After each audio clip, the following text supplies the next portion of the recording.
ګرانو کتونکو السلام علیکم. زه محمد سلمان همدرد د حق غږ پښتو چینل خبري لنډیز کې ستاسو کوربه اوس تاسو پام را اړوم د مهمو خبرونو لنډیز ته.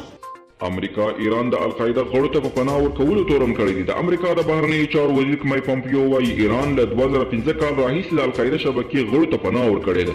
دوی ته یې د اړیکو زمینې برابرې کړې دي او له دوی سره یې د پیسو په ټولو او عملیاتو پلانونو کې همکاري کړې ده.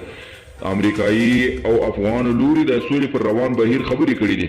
د بهرنیو چارو وزارت له لوري په خپره شوې اعلامیه کې راغلي چې د بهرنیو چارو وزیر په کابل کې د امریکا د سفارت له شرظافر رأس ویلسن سره کتلي دي.